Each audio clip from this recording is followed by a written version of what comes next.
Trump's request to the Nigerian government to own up to its responsibility to safeguard the lives of Christians and every Nigerian is drawing reaction from the most vile and the most despicable of Nigerian politicians. Here is FFK saying some pretty unimaginable things I can't even say on TV, calling an deranged sociopath, megalomaniac, tyrant, or so on and so forth.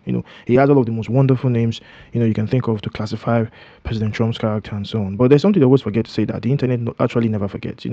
I don't want to go down into what he has to say, but I'm just going to remind him of his own words that thankfully the Nigerians have a very, very strong social media. And this one simply goes, it says, this is the same person, Femi-Fani Kayode. He said Nigeria has more Christians murdered, more churches bombed and burnt, and more clerics slaughtered than any country, any in all caps, any country in the world over the last 58 years. This is the same person today, right?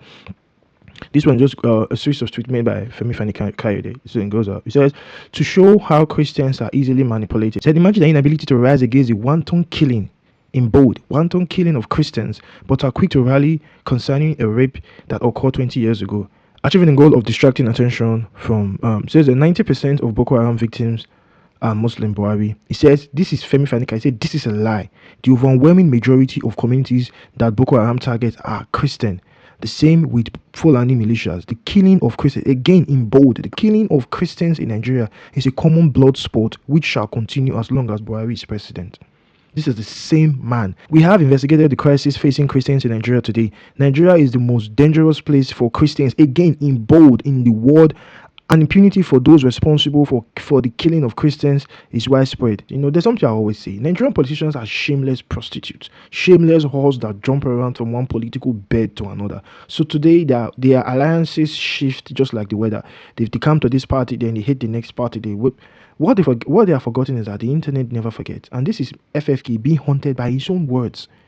So we should take you seriously. President Trump has not wavered on any of his points since he has been known to have a public profile. But here you are. You should be ashamed of yourself. Now you are the one selling out Christians and insulting a man that wants to do something about the wanton killings you confessed to a few years ago. He wants to do something about it. Now you are attacking him for it because your alliances and interests have changed. These people, they have never been on the side of Nigerians. It's just their own pocket.